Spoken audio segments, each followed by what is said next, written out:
Guadalupe Contreras y Angélica Rivera en 11 Noticias Matutino.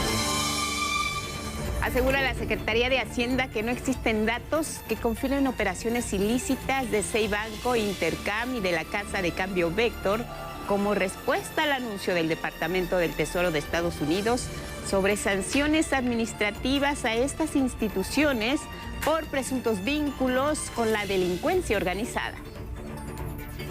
Otorga el Senado mayores facultades a la Unidad de Inteligencia Financiera con las reformas a la ley para prevenir e identificar operaciones con recursos de procedencia ilícita, mientras que en la Cámara de Diputados se busca un nuevo modelo de seguridad basado en la prevención, la profesionalización policial y la inteligencia, con la aprobación de la Ley General del Sistema Nacional de Seguridad Pública y la Ley de Investigación e Inteligencia. Niega la Suprema Corte de Justicia amparo a Luis de Llano tras la denuncia de Sasha Sokol por abuso sexual. Con ello se sienta un precedente sobre la no prescripción del abuso infantil, dando oportunidad a las víctimas para denunciar a sus agresores. Será hasta el 18 de septiembre próximo cuando se anuncie la sentencia en contra del narcotraficante mexicano Rafael Caro Quintero, a quien se le acusa en Estados Unidos de narcotráfico, organización criminal, uso ilegal de armas de fuego y conspiración para asesinar en 1985 al agente de la DEA Enrique Camarena. La Fiscalía de Nueva York mantiene la petición de que sea sentenciado a la pena capital. En el mundo regresan mexicanos que participaron en la marcha global a Gaza, pero que fueron bloqueados por la policía de Egipto cuando se dirigían a la ciudad de Rafah, en su intento por romper el cerco que mantiene Israel en contra de los habitantes de la Franja de Gaza. Y en la cultura, cierra su gira de presentaciones en el Teatro de la Danza, el espectáculo Alebrisueños y Minkus Gala.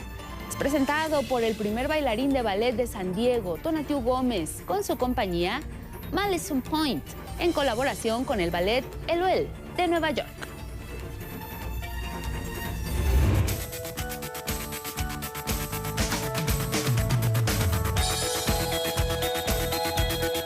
México, el sureste, con un megaproyecto, el parque de atracciones que muy pronto atraerá más turismo nacional e internacional. Es temático, con estilo 100% mexicano.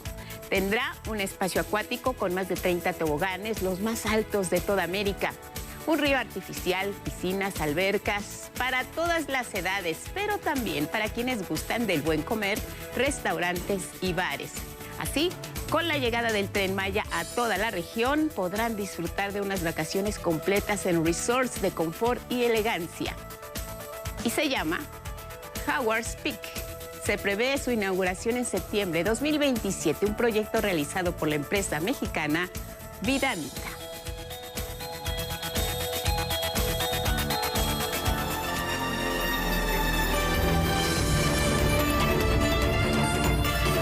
Buenos días, con estas imágenes les damos la bienvenida. ¿Cómo estás, Elvira Angélica Rivera? Guadalupe, muy buenos días. Así es, jueves 26 de junio. Bienvenidas y bienvenidos. Como siempre, ya lo saben, lo más relevante aquí en nuestra pantalla. Saludamos a Jimena Raya, Lía Vadillo. Son nuestras intérpretes en lengua de señas mexicana. Gracias por seguirnos en las redes sociales. Les recordamos que también nos pueden seguir y escuchar a través de Radio Instituto Politécnico Nacional. Nos sintonizan en el 95.7 de FM. Si ya nos siguen desde aquí, les saludamos también a quienes lo hacen más allá de nuestras fronteras a través de nuestra señal internacional. El código QR que aparece en la pantalla es para que lo puedan escanear, les lleva directamente a nuestra página y compártanos su opinión y comentarios. Pueden usar el hashtag 11 Noticias. Iniciamos con la información. La Secretaría de Hacienda responde al Departamento del Tesoro de Estados Unidos, que anunció la aplicación de sanciones administrativas y civiles contra 2 bancos mexicanos y una casa de cambio por presunto lavado de dinero y vínculos con la delincuencia organizada. Le hablo de Seibanco, Intercam Banco y Vector Casa de Bolsa. Hacienda asegura que no hay datos que confirmen operaciones ilícitas en estas instituciones y por ello solicita al Departamento del Tesoro de Estados Unidos pruebas de sus acusaciones. que puedan además ser corroboradas por la Unidad de Inteligencia Financiera o la Comisión Nacional Bancaria y de Valores. Sin embargo, hasta el momento no ha recibido información que avale las denuncias. Aún así, la Comisión Nacional Bancaria y de Valores inició un proceso de revisión a esas instituciones y se detectaron, dice, únicamente problemas administrativos que han sido sancionados conforme a la normatividad vigente. Por lo pronto, la red de control financiero del Departamento del Tesoro del gobierno de Donald Trump acusó a estas instituciones, Intercam, Vector, Bank, de lavado de dinero y les prohibió ya realizar ciertas transferencias de fondos hacia su país. La autoridad estadounidense consideró a esas tres instituciones como la principal preocupación por el tema del lavado de dinero en relación con el tráfico ilícito de opioides al transferir dinero en nombre de los cárteles de los Beltrán Leiva, Cártel Jalisco Nueva Generación y Cártel del Golfo, lo que los convierte, dijo, en piezas clave de la cadena de suministro de fentanilo. Vector, casa de bolsa, rechazó de manera categórica cualquier imputación que comprometa su integridad institucional. Y por su parte, Intercam Banco expuso que con casi 30 años de antigüedad opera bajo todas las normas y regulaciones establecidas por las autoridades nacionales e internacionales. Y precisamente desde la Cámara Alta se aprobó la Ley Federal para la Prevención e Identificación de Operaciones con Recursos de Procedencia Ilícita. Mi compañero Armando Gama nos explica lo que plantea esta ley. Cerrar las rutas del dinero ilícito es el eje principal de las reformas a la ley para prevenir e identificar operaciones con recursos de procedencia ilícita que aprobó el Senado. Otorga mayores facultades a la Unidad de Inteligencia Financiera de la Secretaría de Hacienda a fin de fortalecer los filtros y candados en transacciones monetarias. Pone la lupa en actividades relacionadas del sector inmobiliario, fideicomisos, activos virtuales o criptomonedas. Prevenir que recursos ilícitos contaminen y alteren la sanidad del sistema financiero nacional, afectando la confianza de inversionistas y la solidez del mercado. La Secretaría de Hacienda ampliará el padrón de objetivos a investigar. Ahora, por ley, estarán en la mira las operaciones sospechosas de asociaciones y sociedades sin fines de lucro, agrupaciones religiosas, colegios de profesionistas, sindicatos de trabajadores, partidos políticos y personas políticamente expuestas, es decir, políticos, funcionarios y exfuncionarios, incluidas las personas con las que se relacionan. Esta reforma va en contra de las redes de encubrimiento familiar o clientelar generadas por la delincuencia organizada. Ahí tienen el caso del Chapo Guzmán, un delincuente sentenciado y que en el afán de beneficiar a su familia y patrimonio se vale de ese nepotismo delincuencial. La investigación del Departamento del Tesoro de Estados Unidos contra 3 bancos mexicanos por presunto lavado de dinero fue utilizada por el PRI, que votó en contra para desviar el debate. Ya nos dijo el Departamento del Tesoro que 3 bancos mexicanos van a tener suspensión de actividades en Estados Unidos por lavado de dinero. 3 bancos, y no nadie vio nada. PAN y MC dividieron votos en contra y en abstención. Señalaron que la reforma vulnerará la privacidad de quienes tienen alguna relación con las personas políticamente expuestas. Pues es un término muy ambiguo, un familiar, un esposo, un vecino, un compadre, un socio, un empleado. Y la peor parte de todo esto es que le corresponde a la Secretaría de Hacienda interpretar. Y la bancada mayoritaria señaló que las investigaciones de presuntos sospechosos se realizarán en el marco de la ley. Que la reforma respeta plenamente los límites constitucionales de protección de datos y secreto bancario. Y la reforma solamente amplía su alcance a sectores y operaciones de riesgo real y justificado. El dictamen avalado fue enviado a la Cámara de Diputados para su análisis. Y bueno, vamos a ver lo que ocurrió, lo que veíamos en el Senado, pero esta madrugada en diputados se avaló ya también la ley del Sistema Nacional de Investigación e Inteligencia, con la cual se va a permitir a instituciones de seguridad del país obtener datos vehiculares, biométricos, telefónicos, registros bancarios de todas y todos los mexicanos en caso de requerir alguna investigación, prevención o persecución de delitos. La información es de Axel Meneses. Con el objetivo de dotar de herramientas tecnológicas y presupuestales a la Secretaría de Seguridad y Protección Ciudadana para eficientar su trabajo en la investigación, prevención y persecución de los delitos, el Pleno de la Cámara de Diputados aprobó la Ley del Sistema de Investigación e Inteligencia. Al fundamentar el dictamen, la presidenta de la Comisión de Seguridad afirmó que no se trata de una ley de espionaje, sino una ley que ayudará a la dependencia a fortalecer la estrategia de seguridad en favor de las y los mexicanos. Para generar productos de inteligencia con información clave para prevenir delitos como el secuestro, como la extorsión, la trata de personas o los homicidios vinculados a la delincuencia organizada. También tiene por objeto suministrar al Estado de herramientas normativas para mejorar la prevención y combate de la delincuencia, y se establece un marco legal para la recolección y el análisis de información. La ley establece que la Secretaría tendrá la facultad de solicitar datos a dependencias públicas y privadas, tales como registros de datos vehiculares y las placas, biométricos, telefónicos, así como fiscales bancarios, entre otros. El PT afirmó que estos datos serán usados para facilitar la detención de delincuentes e integrantes del crimen organizado y no se tocarán los datos personales de los ciudadanos. Esta ley va a permitir que la Secretaría tenga los instrumentos de inteligencia para ir a perseguir a los criminales.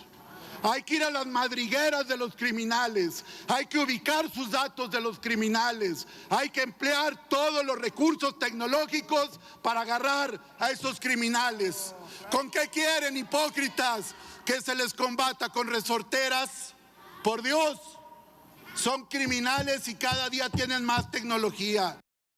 La iniciativa fue acompañada también por El Verde y Movimiento Ciudadano, partido de oposición, quien afirmó que es momento de que las dependencias encargadas de procurar la justicia utilicen las tecnologías en su favor.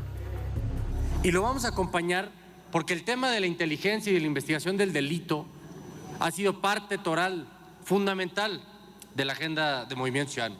Es precisamente la inteligencia la que permite focalizar a los policías, aumentar la presencia de elementos ahí donde hay mayor incidencia delictiva, la que permite establecer listas de delitos en determinados territorios. La oposición señaló que lo que busca esa ley es espiar a las y los ciudadanos solicitando datos personales, sin una orden judicial para crear bases de datos que el gobierno federal podrá darle el uso que quiera. Este dictamen pretende interconectar la base de datos de todos los niveles de gobierno y de los entes privados. Sí, escucharon bien, entes privados quieren acceso a todo: catastros, base de datos de placas, servicios de seguridad privada, cuentas bancarias, datos biométricos, hasta historiales médicos quieren conocer y usar sin discreción. Ya no hablemos. Representan una amenaza directa al Estado de Derecho, a la privacidad de los ciudadanos, invade la privacidad de todos los mexicanos. ¿Cómo se garantizará que no se use con fines políticos? La iniciativa no responde a esta pregunta. También hay un riesgo a la autonomía de instituciones de seguridad pública locales. Se quiere concentrar todo el poder del Estado en unas cuantas instituciones. La ley que crea el Sistema Nacional de Inteligencia e Investigación fue avalada por 368 a favor y 101 en contra, y enviada al Senado para su discusión y votación. Con imágenes de Jorge Bejarano y Yair Maya e información de Axel Meneses, 11 Noticias. Vamos a cambiar de tema, y es que mire, la posible sentencia de pena de muerte para el narcotraficante mexicano Rafael Caro Quintero quedó en suspenso. Este miércoles esperaba que se dictara sentencia allá en Estados Unidos. Sin embargo, no ocurrió. Rafael Caro Quintero se presentó a la audiencia en un tribunal de Nueva York, en la que los fiscales mantuvieron la petición de pena capital. Pero el juez Frederick Block citó a una nueva audiencia para el próximo 18 de septiembre. La Fiscalía informó que recuperó grabaciones en audio sobre el interrogatorio y tortura aplicada al agente de la DEA, Enrique Camarena, que ocurrió en México en 1985, y agregó que las presentará como pruebas sensibles. En tanto, la defensa de Caro Quintero informó que presentará un paquete de elementos para mitigar la acusación y evitar así la pena capital. Hay que recordar que Rafael Caro Quintero es acusado de narcotráfico, organización criminal, uso ilegal de armas de fuego y conspiración para asesinar a Enrique Camarena. La Suprema Corte de Justicia de la Nación dijo no a un amparo que pretendía obtener el productor Luis de Llano Macedo ante la demanda en su contra que interpuso la cantante Sasha Sokol. Esto tiene que ver con abuso sexual infantil por la relación que tuvieron hace años cuando ella era menor de edad. Sandra Sitle y Gilberto Molina nos cuentan más de esta historia. Primero, la justicia de la Unión no ampara ni protege a la parte quejosa. Segundo, queda sin materia el amparo adhesivo. Esta fue la respuesta de la Corte al amparo interpuesto por Luis de Llano. El productor de televisión pretendía librar una denuncia interpuesta por la cantante Sasha Sokol por daño moral a consecuencia de la relación que sostuvieron cuando él tenía 39 años y ella apenas 14, algo que configura un abuso. De Llano alegó que habían pasado más de 30 años de esa relación con la entonces menor de edad. Sin embargo, la primera sala de la Corte resolvió que no hay prescripción en casos de abuso infantil y que las víctimas pueden demandar años después por la vía civil. El caso detonó en una entrevista que concedió el realizador en el canal de YouTube de Jordi Rosado el 6 de marzo de 2022.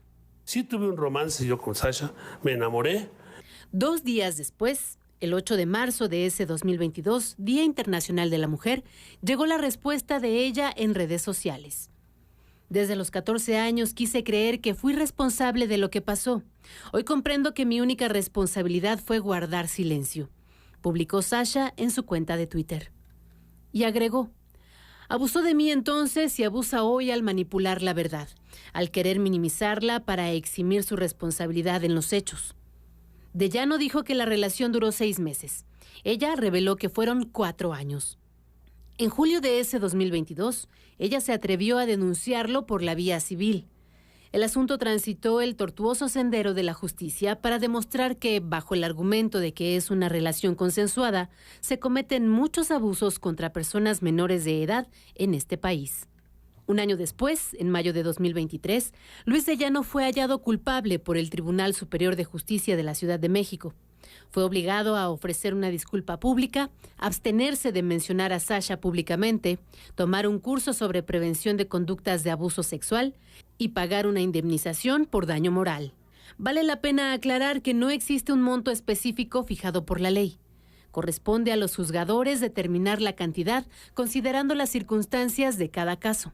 Luis de Llano interpuso un amparo alegando la prescripción de los hechos y en octubre de 2024 la Suprema Corte de Justicia atrajo el asunto. Hoy ha dictado sentencia. La justicia no ampara, aun cuando las víctimas tardaron años en denunciar por miedo a abusadores de menores. Tras conocer el fallo, Sasha escribió en sus redes sociales: a los 14 años no tuve herramientas para comprender lo que me estaba pasando, mucho menos para defenderme. Desde ahora, cuando esté lista, cada víctima podrá acceder a la justicia y a la verdad. Con información de Gil Molina y Sandra Sitle, 11 Noticias. Bueno, en otros temas, la presidenta Claudia Sheinbaum aclaró que la propuesta de reforma electoral no busca minar la autonomía del Instituto Nacional Electoral. El INE sigue como organismo autónomo, tiene que seguir así. Queremos que siga habiendo elecciones limpias, democráticas. Es falso que seamos un gobierno autoritario, que estemos buscando el autoritarismo. Es que solita se cae pues el argumento. Aclaró la presidenta que lo que sí se va a analizar es el tema de diputaciones y senadurías plurinominales, es decir, aquellas que se asignan por representación y no por el voto directo de ciudadanas y ciudadanos. Es una de las consideraciones que estamos tomando para que las listas de plurinominales pues se eliminen y que sea a partir del trabajo territorial que se hace.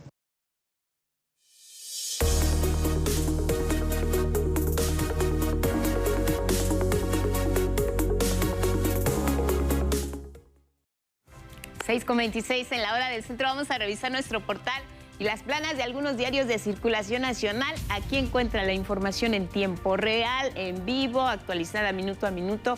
Nuestros 5 espacios a lo largo de la semana lo mantienen al día y bien informado. Si quiere destacar algo en particular, dele clic, aparece la información desplegada con los datos fundamentales, los más importantes, claves para conocer lo que está ocurriendo. Bancos mexicanos, por ejemplo, le da clic en esa información y se despliega todo lo que tiene que ver con la idea de conocer cuáles son aquellas instituciones señaladas por el gobierno de los Estados Unidos que tienen presuntamente activos en conjunto por 260,000 millones de pesos, muchos de ellos ligados a los cárteles del narcotráfico. La Mañanera, varios micrositios, México, Estados Unidos y Reforma Judicial. Vámonos a las planas.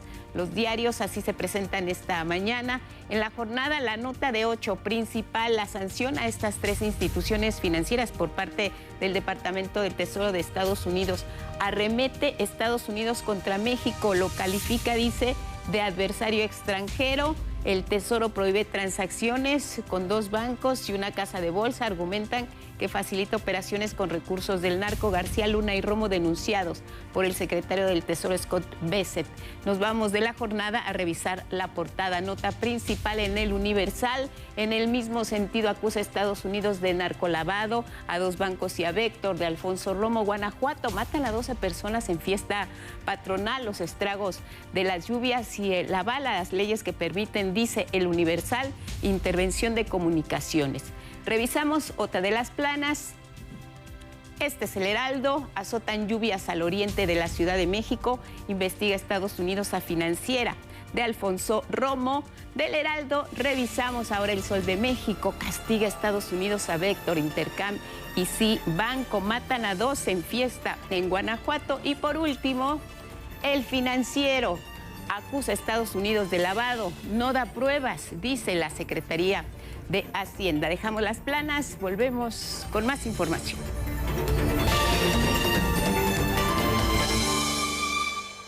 Seis con 30 de la mañana, vamos a hablar ahora de la Ley de Telecomunicaciones y Radiodifusión, y es que el Gobierno de México presentó los principales cambios que se realizaron a esta iniciativa de reforma que se obtuvieron de los conversatorios realizados con distintos actores y representantes del sector. Garantizar el acceso universal a Internet, especialmente en comunidades rurales y zonas marginadas, es el objetivo central de las reformas a la Ley Federal de Telecomunicaciones y Radiodifusión, y de ninguna manera representa una amenaza a la libertad de expresión, aseguró José Antonio Peña Merino, titular de la Agencia de Transformación Digital y Telecomunicaciones. El uso justo e inclusivo de espectro para comunidades indígenas, afromexicanas, fortalecer la cobertura pública y social para garantizar también el acceso a Internet. Y para quienes aseguraban que con esta iniciativa la Agencia de Transformación Digital concentraría poder y atribuciones, Peña Merino explicó que las facultades del extinto Instituto Federal de Telecomunicaciones serán repartidas en 2 órganos. La Comisión Reguladora de Telecomunicaciones, que tendrá independencia técnica, operativa y de gestión, se encargará del tema de espectro, concesiones y autorizaciones. Conformado por 5 comisionados nombradas por la persona titular del Ejecutivo, la presidenta, y ratificados por el Senado. Y la Comisión Nacional Antimonopolio, que verá el tema de competencia, preponderancia y regulación. La novedad es que el Estado será, dijo, un prestador de servicios de Internet. En el caso que se trate de una concesión comercial para servicios a usuarios finales, competir en igualdad de condiciones que los privados para el acceso a espectro en una licitación pública. Se establece también la prohibición en televisión y radio de propaganda política o ideológica de gobiernos extranjeros, con excepción de promoción turística, cultural o deportiva. Lo mismo será para las plataformas digitales. Asimismo, se recuperan los derechos de las audiencias a distinguir entre información noticiosa y opinión. Se regresa a lo que estaba en la iniciativa del 2014, códigos de ética, muy importante, defensores de audiencia para que televidentes, radioescuchas, pues tengan mecanismos, por supuesto, de defensa. La nueva reforma Telecom también ve por los derechos de los y las usuarias, tanto de conexión y accesibilidad, por ejemplo, en los servicios de telefonía celular. Garantizar el derecho a la información, todos los equipos desbloqueados, recarga de saldo en cualquier establecimiento, llamadas gratuitas aunque no tengan las personas saldo para números de emergencia, derechos de accesibilidad. Y establece mínimos para que haya un acceso a las telecomunicaciones con perspectiva de género. Que niñas y mujeres accedan a Internet, telecomunicaciones y radiodifusión en igualdad de condiciones. Habrá también beneficios a radios comunitarias indígenas y afromexicanas, como el destinar entre el 1 y 10% del presupuesto de comunicación social a este tipo de radiodifusoras. Y vigilará además los recursos para satélites mexicanos. La mitigación de basura espacial y sobre todo preservar, que México preserve sus posiciones orbitales, pues para poder poner satélites que den servicios, por ejemplo, de conectividad. Con información de Arturo Arellano Merlín, 11 Noticias. Abordemos ahora los elementos que integran la nueva Ley General del Sistema Nacional de Seguridad Pública avalada en Cámara de Diputados. Entre las disposiciones está el deber de capacitar, certificar y evaluar todas las corporaciones de seguridad. Es Axel Meneses. La Cámara de Diputados aprobó la Ley General del Sistema Nacional de Seguridad Pública, la cual establece un nuevo modelo de seguridad ciudadana sustentado en la prevención, la profesionalización policial y la inteligencia. Se basa en la coordinación de los 3 órdenes de gobierno, en la prevención y el combate al delito. Promueve la capacitación y certificación de los cuerpos policiales y establece la creación de una Academia Nacional de Seguridad Pública para estandarizar la formación policial. Además, obliga que los registros de seguridad de todas las instancias federales, estatales y municipales se actualicen diariamente. Ya no serán acciones improvisadas ni ocurrencias, serán acciones fruto de la colaboración, del diálogo, de la inteligencia y de operativos conjuntos, una verdadera política nacional de persecución del delito y de seguridad pública. Obliga a la profesionalización, certificación y evaluación de todas las corporaciones de seguridad, desde la Guardia Nacional hasta la más modesta Policía Municipal. PRI y MC presentaron mociones suspensivas para detener la discusión del dictamen, pues argumentaron que por la madrugada fue modificado con una reserva de más de 300 páginas. Añaden nuevas competencias a los estados y a las alcaldías de la Ciudad de México, lo que no vemos mal por sí mismo, pero que no se ha discutido seriamente tampoco. En esta reserva se eliminó la creación de una plataforma digital de usuarios de telefonía móvil, pero en la ley sí establece que la Secretaría de Seguridad tendrá acceso a distintas bases de datos de otras instituciones de gobierno con fines de investigación de delitos. El dictamen también incluye las tareas que asumirá el Mando Único, una fuerza de seguridad que tomará el control de la seguridad por sí sola en municipios que no cuenten con policías propias. Finalmente, PAN y MC aprobaron el dictamen. No vamos a regatearle al gobierno algo que es en beneficio de las familias. Aquí está Acción Nacional, pero sepan que nuestra votación no es un cheque en blanco. Estaremos atentos, vigilantes y esperando los resultados. La única bancada que se opuso fue el PRI. Hoy estamos ante otra pretensión de concentrar poder, información y control desde el centro, atropellando la diversidad de nuestro país. La Ley General del Sistema Nacional de Seguridad Pública fue avalada por 445 votos a favor y 37 en contra. Con imágenes de Jorge Bejarano y Yairi Maya, 11 Noticias, Axel Meneses.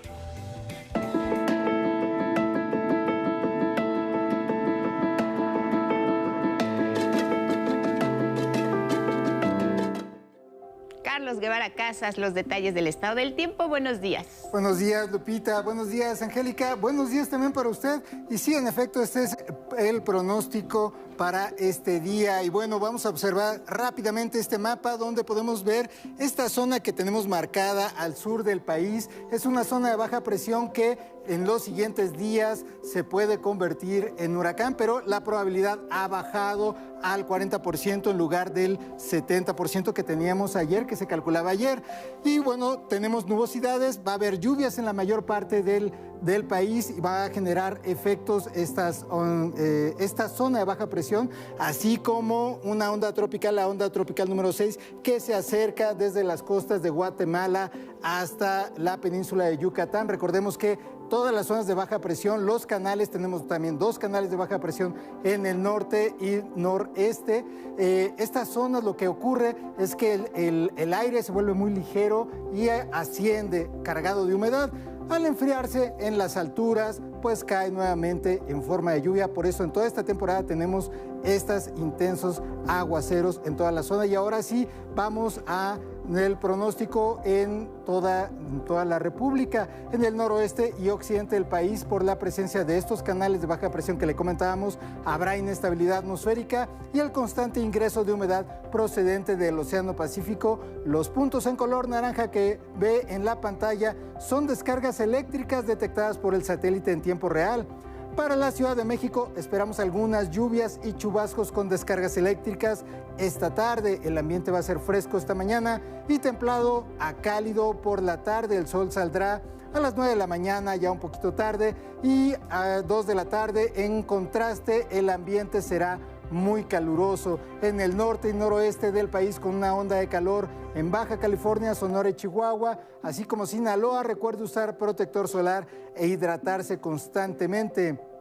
Y bueno, ahora sí vamos al pronóstico región por región de nuestro país. Iniciamos en el sureste, donde habrá lluvias muy fuertes e intensas con descargas eléctricas que se registrarán en el sureste este 26 de junio. El ambiente será fresco durante la mañana y con neblinas en las partes más altas de la zona. De ahí nos vamos al norte, donde tendremos lluvias intensas también que se pronostican en Chihuahua. Ojo, el monzón mexicano o monzón de Norteamérica se establecerá a partir de julio, por lo que las lluvias se intensificarán aún más y podemos ver algunas temperaturas rápidamente en el norte del país, donde seguimos con muy altas, 37 grados Celsius en Ciudad Acuña, Monterrey 31 y bueno, Ciudad Juárez refresca ligeramente con 32 grados en esta zona. De ahí nos vamos al occidente, donde Nayarit, Jalisco, Colima y Michoacán dominará un cielo nublado con lluvias fuertes y descargas eléctricas esta tarde. Las temperaturas serán frescas esta mañana con neblinas en zonas montañosas.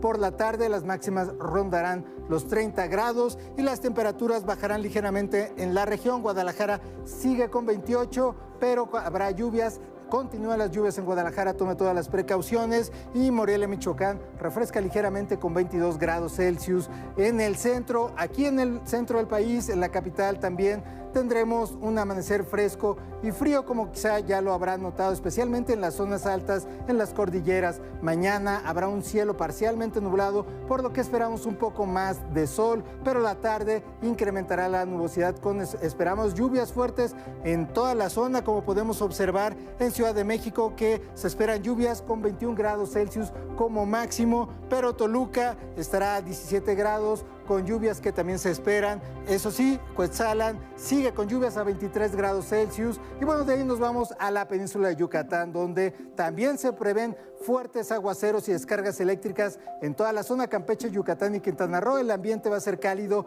esta mañana, muy caluroso por la tarde, como suele ser en esta temporada. Nos vamos al noroeste finalmente, donde se pronostica un cielo medio nublado, con esta ola de calor de la que ya le hablábamos en Baja California, Sonora y Sinaloa. Aún así, durante la tarde va a haber algunas lluvias en ciertas regiones, pero en general va a estar despejado. Hermosillo sigue con temperaturas altísimas, 38 grados, completamente despejado. Por favor, tome todas las precauciones en este caso. Y bueno, hasta aquí la información del estado del tiempo. Que pase usted un cálido día, sin importar el clima.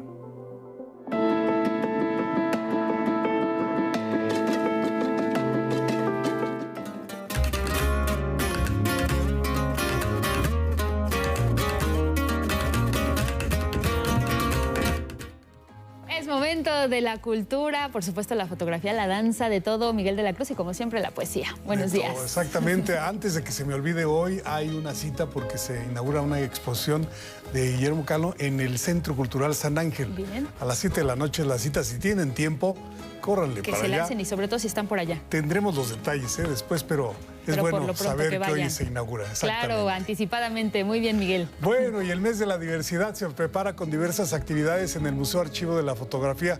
Entre sus actividades precisamente están 3 exposiciones acerca de diversidad, erotismo, derechos LGBTQIA+. Saray Campech tiene los detalles.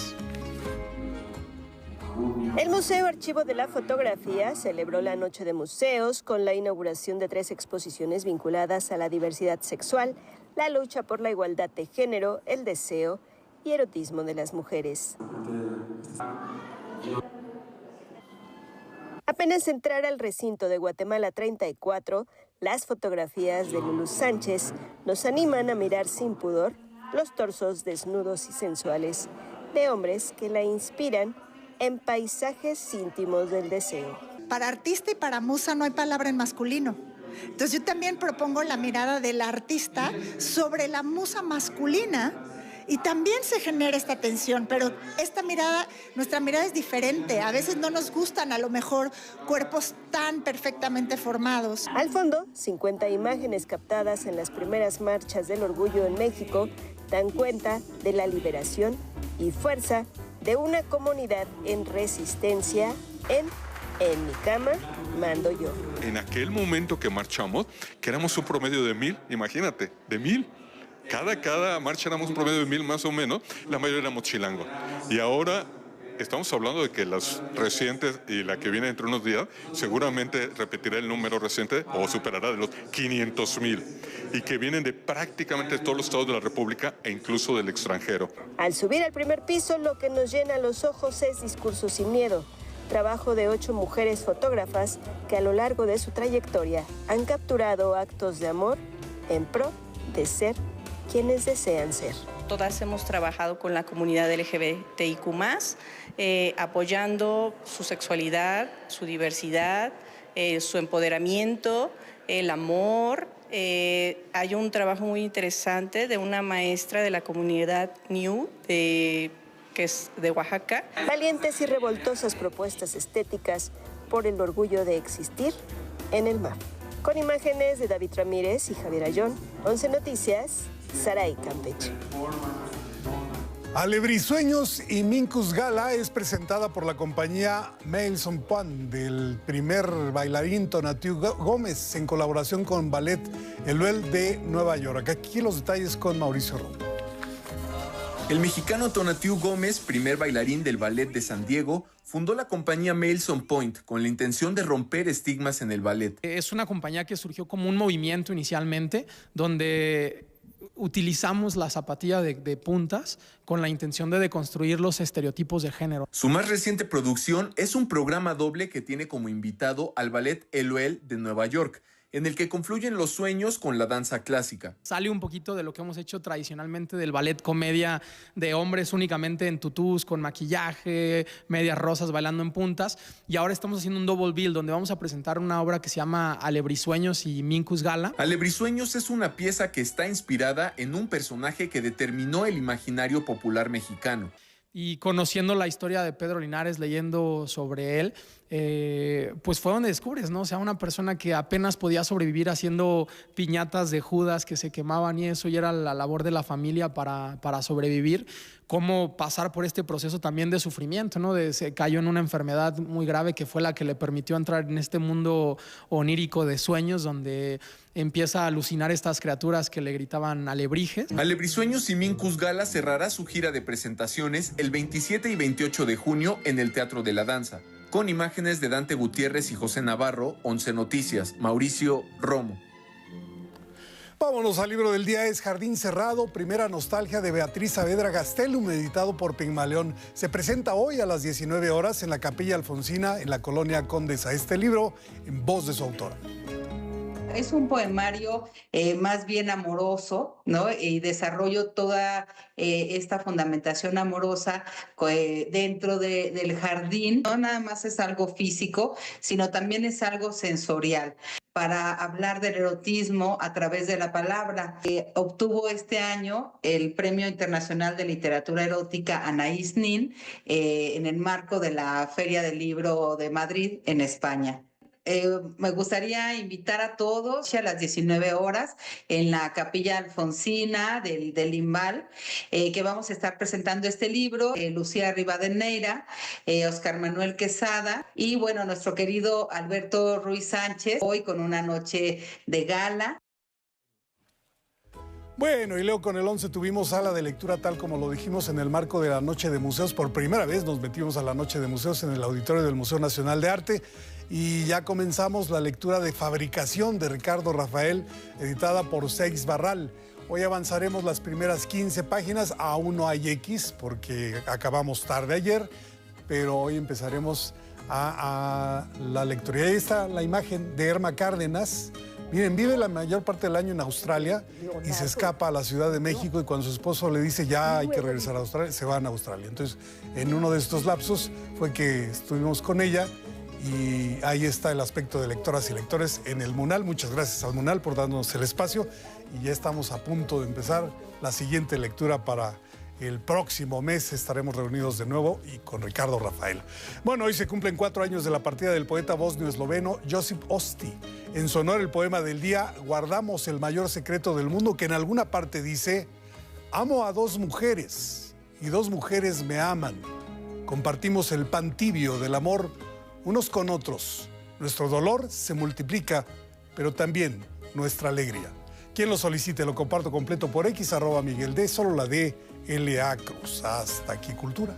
Siempre experiencias únicas, Miguel, lo que significan estas salas de lecturas, estos encuentros con escritoras y escritores que permite pues a lectoras y lectores que se acerquen a quien escribió precisamente esa obra que nos atrapa, ¿no? Que convivan a partir de lo leído. Sí. Eso es muy gozoso y si no lo han probado, yo los invito a que lo intenten. Una buena oportunidad se acerca. Exactamente. Con Fíjate, ver el grosor del libro, casi 600 páginas, es decir, yo lo leí pues con amigos. Así que esa es la propuesta. Además, Miguel, también resaltar que ayer tendencia en redes sociales, precisamente a partir de estas lecturas. Fuimos tendencia al anunciar el libro y pues se los agradezco a todos porque hubo muy buena respuesta. No todos alcanzan el libro, he de decirlo, pero quienes alcanzan, invitados y los que pueden adquirirlo, también. También. Además van a tener la oportunidad, si así asisten a la sala de lectura, pues de convivir con el autor. De hacerle una pregunta a Ricardo Rafael. Gracias, Miguel. Te vemos mañana. Nos vemos. Vamos con más.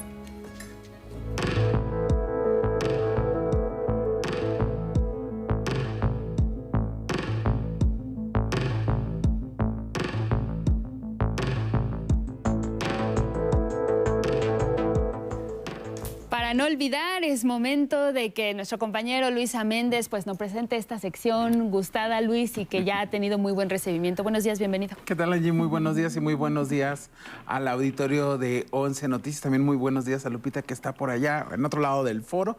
Pero el día de hoy, bueno, pues es muy importante la pieza que les vamos a presentar, pero ya que estamos estos y antes de que acabe el mes de julio, muy bien.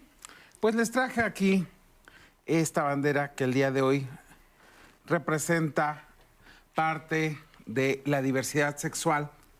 Y bueno, va a acabarse ya el mes. Ya se va a acabar el mes, pero el próximo sábado la marcha muy importante, en la Luis. Ciudad de México, un evento histórico en este país, porque surge a partir de los movimientos de izquierda que se daban en los años 70 y se une a una conmemoración, la primera aparición de personas de la diversidad sexual. Claro. Es en 1968, en 1978, corrijo, 10 años después de la matanza de Tlatelolco. Y bueno, buscamos en los archivos qué es lo que tenemos de estas movilizaciones y esta es la pieza que les preparamos. Vamos a verla.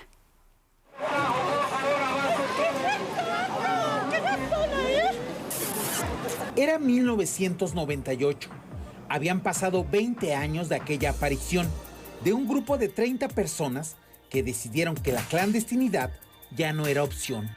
En 1978, en la marcha del aniversario de la Revolución Cubana, las calles de la capital del país vieron nacer al Frente de Liberación Homosexual de México. Fueron retratadas en blanco y negro, pero dieron las primeras pinceladas de colores. ¡Un saludo a todos! La Videoteca de Canal 11 abre sus archivos a 47 años de la primera marcha del orgullo homosexual. Y es que, a lo largo de los años, hemos retratado a la Diana flechando y la marcha llegando, el ángel mirando y la protesta comenzando. Pero, para no olvidar, se debe recordar que en 1975 decenas de intelectuales y artistas, entre ellos Juan Rulfo, José Revueltas, Elena Poniatowska, Carlos Monsiváis, Luis González de Alba, José Joaquín Blanco y Nancy Cárdenas, emitieron el primer manifiesto homosexual contra los ataques a las diversidades por parte de la policía. Y si bien en 1978 las poblaciones de las diversidades decidieron encender la pradera, un año después, en 1979, iluminaron el bosque. Salieron del monumento de los niños héroes al Ángel de la Independencia. Desde entonces, no solo se disputa el espacio público, las primeras consignas como "en mi cama mando yo" se mantienen, pero también se marcha contra las violencias y a favor de la igualdad de derechos. Agresiones, gritos, discriminación, no dan trabajo, o sea, se supone que todos somos iguales, no lo demuestran. Salir a marchar pese a los miedos es una de las formas de protesta de las diversidades, pero hay muchas y variadas. Casa, así le digo al cura y así le digo al juez. Sí. ¡Jamás! ¡Más fuerte! ¡Jamás! ¡3 veces! ¡Jamás! El próximo sábado, la Ciudad de México será escenario de los osos. Los que bailan,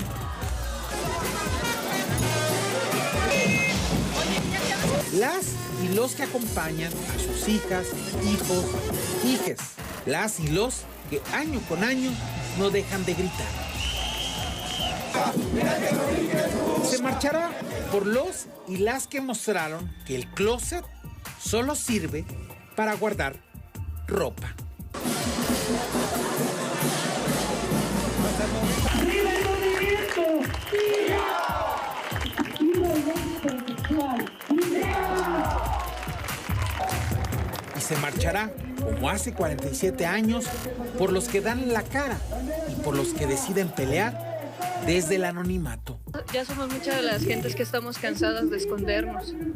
Que es un movimiento político y bueno, es la única manera que tengo para pedir por los derechos que no tenemos, ¿no?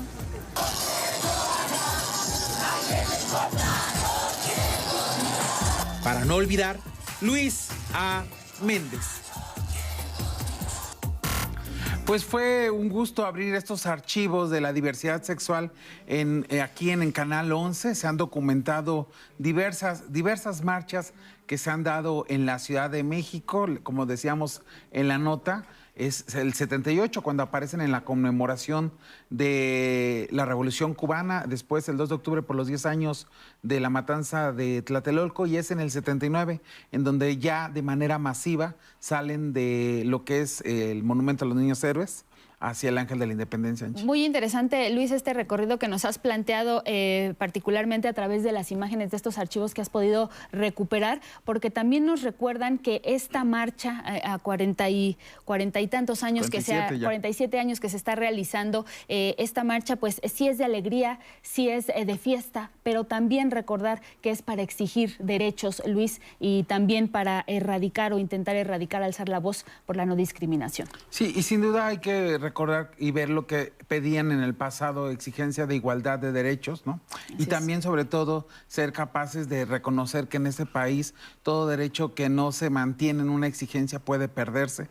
Tenemos casos, como ya lo hemos abordado aquí, en otros países en donde pues se eliminan estos derechos con la llegada de nuevos gobiernos y corresponde a las y las personas de la diversidad sexual seguir defendiendo estos derechos. Así que, Angie, definitivamente muy importante, muy oportuno, Luis, que nos hayas planteado precisamente pues este tema a 2 días de esta marcha. Es el mes del orgullo en general, todo el mes de junio, pero estamos a 2 días de la marcha y recordar estos archivos del 11, pues sin duda nos ayudan mucho a seguir reflexionando y por supuesto hashtag para no olvidar. Hashtag para no olvidar y participen el próximo sábado y vean toda la programación de Canal 11, lo que le hemos preparado. Muchas gracias. Gracias, Luis. Te vemos la próxima semana. Hacemos una pausa y volvemos.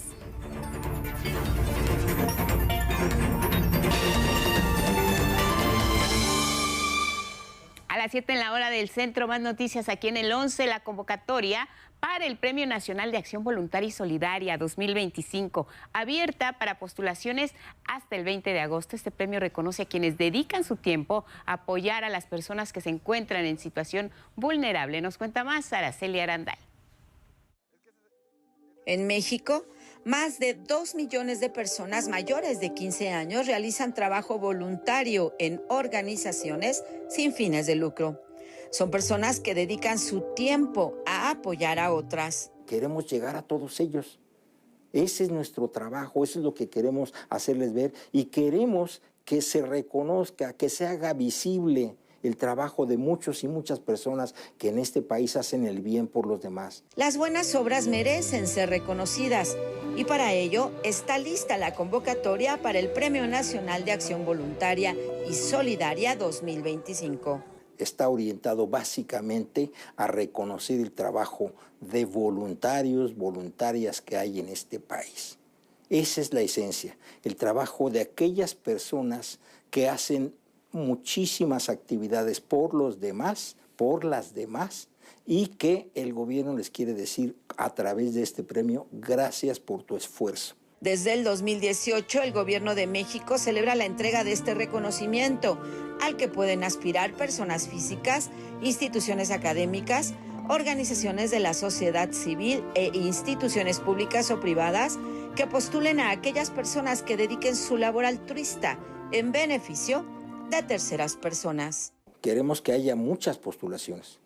Queremos que haya todas las más posibles. Queremos darle mucho trabajo al jurado calificador. Entre las causas que se han reconocido y premiado, se encuentran las que tienen que ver con acciones de desastres naturales, emergencias médicas, preservación de especies endémicas, necesidades de las personas con discapacidad, acompañamiento a migrantes, entre muchas otras. Todas esas personas, hay muchas personas invisibles en el sentido de que no se reconoce su trabajo.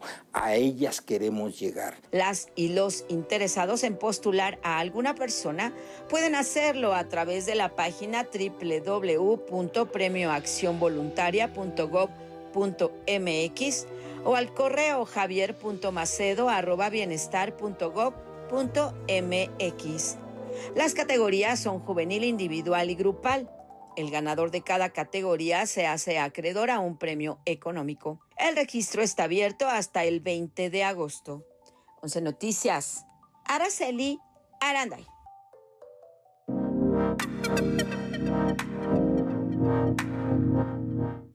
7:03 de la mañana, le damos la bienvenida a Dafne Cuevas Ortiz, ella es secretaria de las Mujeres aquí en la Ciudad de México. Buenos días, secretaria, bienvenida. Hola, muy buenos días, gracias por la invitación. Gracias, Dafne. Buenos días. Gracias por estar acá y lo que nos convoca hoy pues es este programa Bienestar para las Mujeres en Situación de Violencia, lanzado por el gobierno capitalino, muy oportuno, un día después de que conmemoramos este Día Naranja, que es este día que nos recuerda la eliminación, la necesaria eliminación de la violencia contra las mujeres. Háblenos de ello, por favor.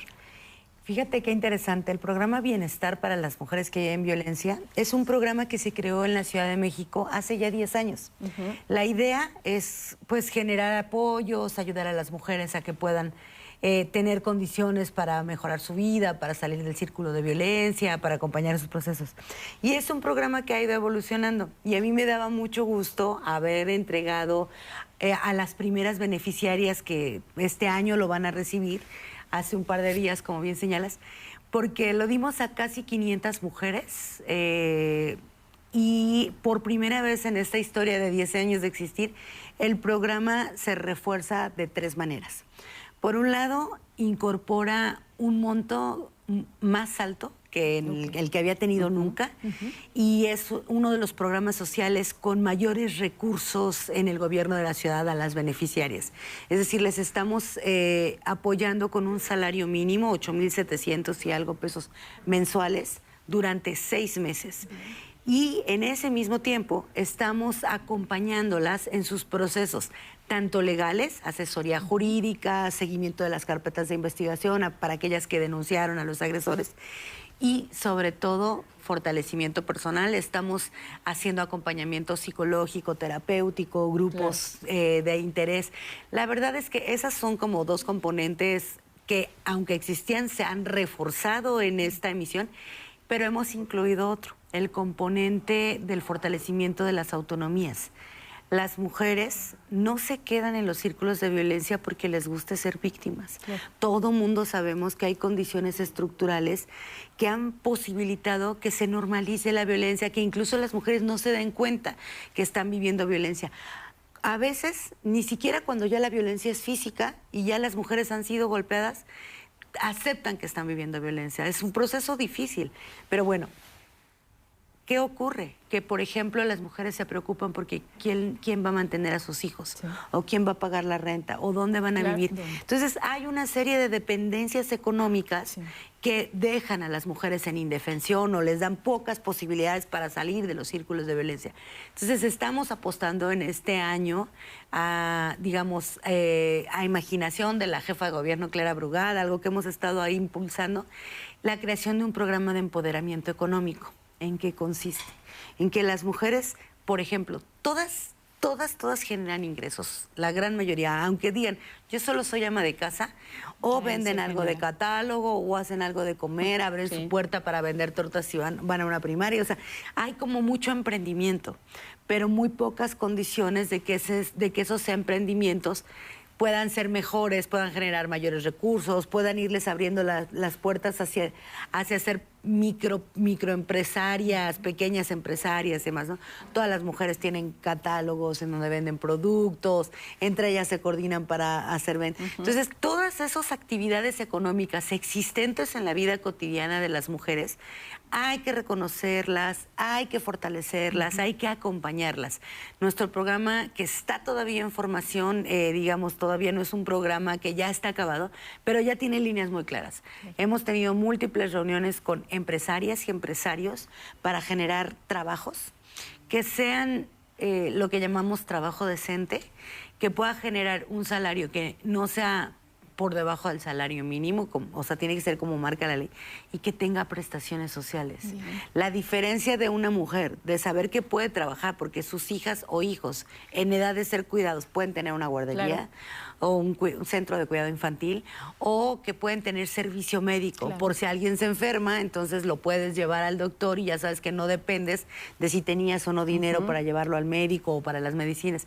Entonces, estamos trabajando con empresas para generar como una serie de ofertas laborales ad hoc para mujeres que además están en situación de ser víctimas, porque claro, requieres trabajos en los que ellas, por ejemplo, puedan acudir a la audiencia, sí, ante el juez, el día que tienen que dar seguimiento a su proceso, cosas así, ¿no? Y eso te impide muchas veces poder trabajar porque o dedicas el tiempo a los procesos legales. Entonces, ¿cómo generamos una conciencia empresarial y alianzas estratégicas y específicas que nos permitan que haya trabajos que reconocen esas realidades y que permiten que las mujeres puedan seguirse atendiendo? Y la otra es, pues, educación financiera, que las mujeres entiendan de finanzas, de acceso a préstamos, de economía, ¿no? Y en ese sentido, pues estamos también apoyándonos en el propio Fondeso, que presta para que pequeñas personas, para que negocios como emprendedores, emprendedoras puedan hacer acrecentar su negocio, puedan dar un siguiente paso, pues un programa especial para que las mujeres que están en esta situación, atravesando una situación de violencia, que han sido víctimas a lo largo de un tiempo, puedan tener los apoyos que les permiten salir. Ahora nos dices, el principal pilar tiene que ver con financiamiento, con mujeres empoderadas, con un ingreso mensual. ¿Cuáles son los criterios de elegibilidad para que las personas puedan ser sujetas o beneficiarias de este programa en la Ciudad de México? ¿Cuáles las principales violencias que están enfrentando estas mujeres? ¿Cómo se ha detectado? Nos dice, se les va a apoyar por 6 meses, únicamente son 6 meses, ¿hay un tiempo límite para ello? Cuéntanos más sobre estos asuntos. Antes había la posibilidad de prorrogarlo algunos meses más, esta vez decidimos que no, porque ampliamos la cantidad y ampliamos la oferta de acompañamiento. Y creemos que nuestro trabajo es generar las condiciones, las mejores condiciones para que las mujeres puedan dar el salto y salir de los círculos de violencia, replanificar su vida. las mujeres no se pueden quedar en condición de víctimas. No podemos hacer de eso también un modus vivendi, ¿no? Que alguien por ser víctima reciba apoyos permanentes. Eso no está bien. Lo que las mujeres necesitan es rescatar su autonomía, su poder, su nuevo proyecto de vida, y en eso las vamos a acompañar plenamente. El programa dura 6 meses, no es prorrogable, y para que sean beneficiarias del programa necesitan haber llegado a buscar asesoría jurídica o acompañamiento psicológico en algunas de las unidades de atención del gobierno de la Ciudad de México.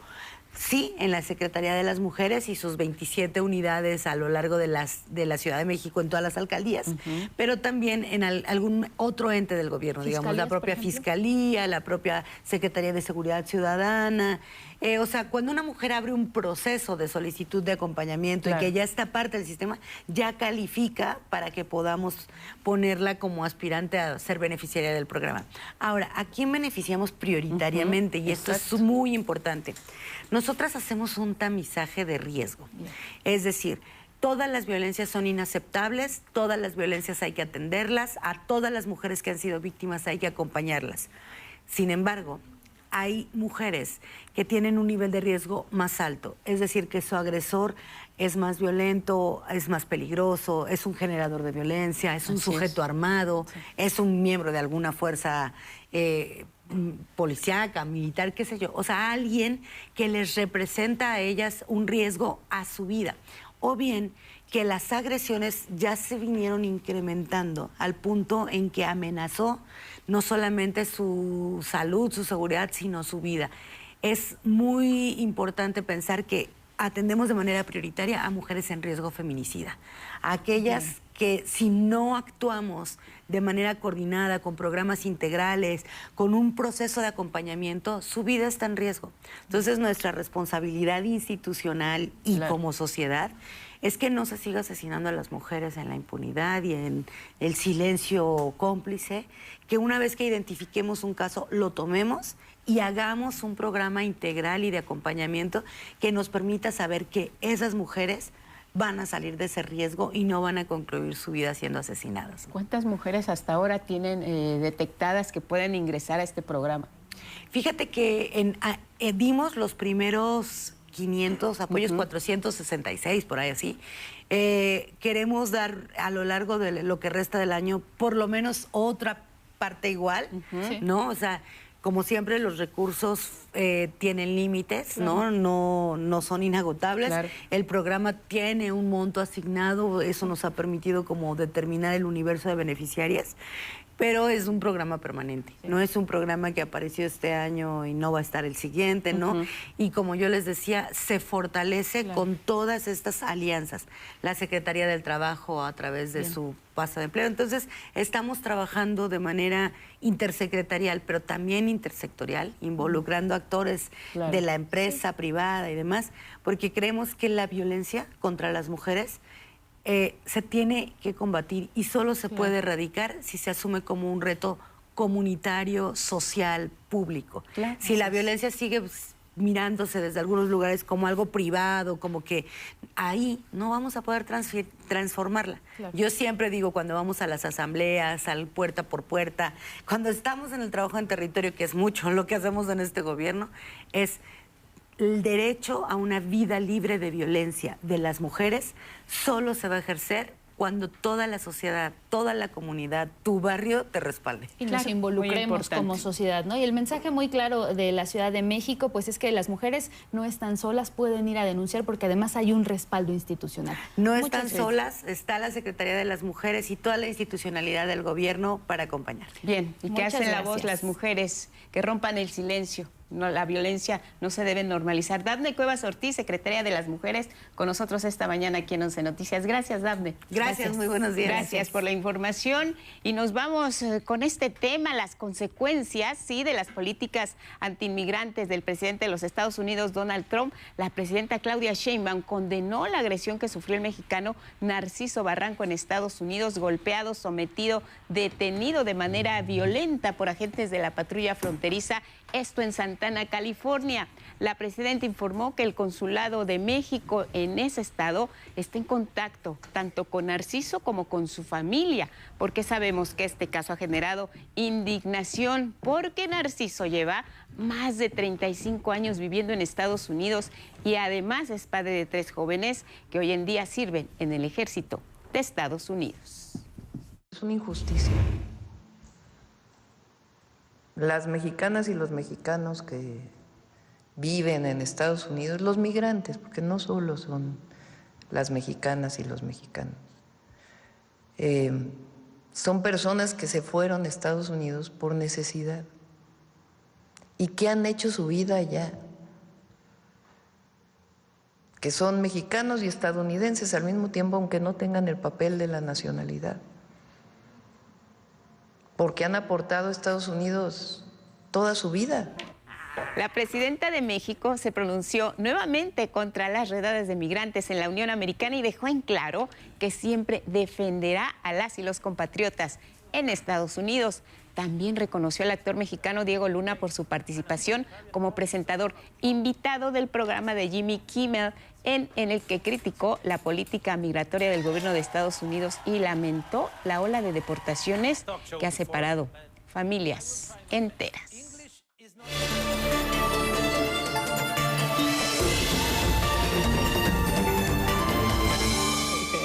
Momento de la ciencia, Carlos Guevara Casas, bienvenido.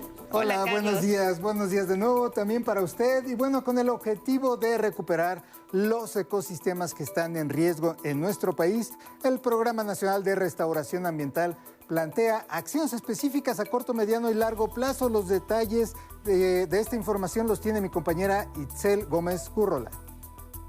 En nuestro país existen 50 sitios en situación ambiental crítica, con ecosistemas seriamente comprometidos, al igual que la salud de quienes viven cerca de ahí.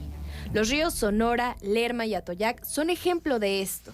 Recuperar estos ecosistemas es el espíritu del Programa Nacional de Restauración, que no solo tiene acciones técnicas específicas a corto, mediano y largo plazos, sino que incorpora una visión humanista para lograr justicia ambiental. Ese viejo paradigma extractivista todavía sigue presente y tenemos entonces todos los días tenemos que trabajar para lograr que el extractivismo se convierta en sustentabilidad y que la cultura de los privilegios se convierta en igualdad. El Programa Nacional de Restauración Ambiental considera 8 metas al 2025, 2030 y 2050 para limitar los impactos negativos de la minería, la deforestación, sobrepesca, agricultura intensiva, incendios, urbanización y contaminación. Lo que necesitamos es recuperar esa visión sistémica de la restauración. En este rescate ambiental, además de las dependencias gubernamentales, participarán la academia, los y las empresarias, así como la sociedad civil. Las comunidades estén en el centro de todo, porque no es posible empujar iniciativas de esta naturaleza sin involucrar a las comunidades de manera directa, que son además las que conocen de mejor manera lo que está sucediendo. Los planes son a largo plazo, pero con metas específicas. Por ejemplo, en una primera etapa se restaurarán 50 sitios prioritarios desde este 2025 hasta el 2030, con una atención especial en los ríos. 3 de los sitios que son zonas de sacrificio ambiental que están en el centro del país, asociadas a la cuenca del río Tula, a la cuenca del río Atoyac y a la cuenca del Lerma Santiago. Y el río Sonora también integra una visión ecosistémica, pues no solo se trata de una especie, es entender la interconexión e interacción que hay entre ellas, su entorno y los seres humanos. Cuando empezamos a concatenar esa clara relación entre un ambiente sano y entre un desarrollo sano, es cuando empezamos a encontrar por qué tener un ambiente sano es un tema de derechos humanos. Con imágenes de Eduardo Casanova, 11 Noticias, Itzel Gómez Gurrola. Y bueno, un reciente estudio que lideró Carly Brooker y su equipo de la Universidad de Colorado en Boulder revela que los incendios pueden contaminar cuerpos de agua hasta por 8 años. Analizando más de 100,000 muestras de agua de 500 cuencas fluviales en el oeste de Estados Unidos, recopilaron datos para hallar el promedio de contaminantes y la calidad del agua de las cuencas afectadas en cada año antes y después de los incendios, y luego las compararon con cuencas que no fueron afectadas por incendios. El resultado fue que encontraron concentraciones de contaminantes, específicamente de nitrógeno, fósforo, carbono orgánico, así como sedimentos durante un periodo sorprendentemente largo tras un incendio. La concentración de carbono orgánico y fósforo se disparan, con estas concentraciones se disparan los primeros 5 años, mientras que el nitrógeno y los sedimentos persisten hasta 8 años. Este hallazgo es relevante para el manejo de los recursos hídricos, pues puede anticipar y mitigar, así se pueden anticipar y mitigar los impactos a largo plazo a consecuencia de los incendios y en la calidad del agua potable. Y bueno, veamos ahora un nuevo hallazgo en torno a una de las especies marinas que generan gran interés en general, que son las orcas, estos cetáceos. Y es que se documentó que estos mamíferos marinos suelen acicalarse entre sí usando herramientas, en este caso que son pequeños trozos de kelp, que son formaciones de algas que están ahí y que usan como si fueran peines o para rascarse. Este comportamiento le llaman alokelping.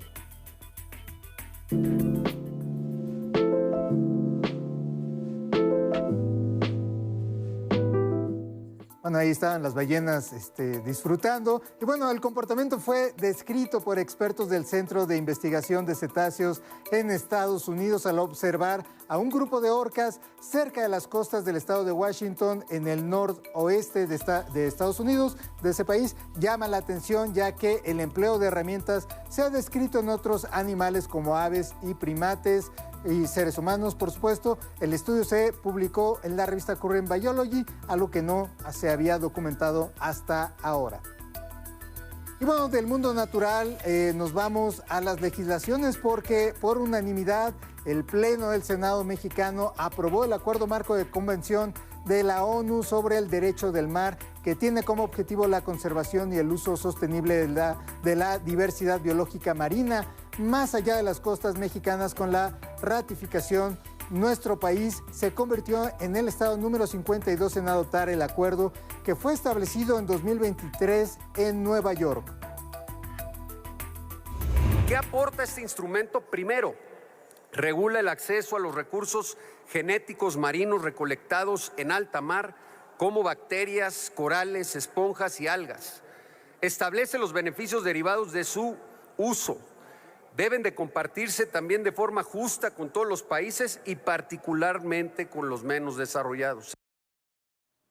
El acuerdo marco también crea mecanismos para designar áreas marinas protegidas mediante criterios científicos e impone la realización obligatoria de evaluaciones de impacto ambiental. En la sesión de este miércoles, las y los senadores también autorizaron la salida del territorio nacional a un grupo de elementos de la Marina Armada de México para participar en un curso en materia de integración aérea a realizarse del 13 al 26 de julio próximo en Florida, Estados Unidos. Recordemos que los recursos marinos son una de las principales fuentes de diversidad biológica del planeta.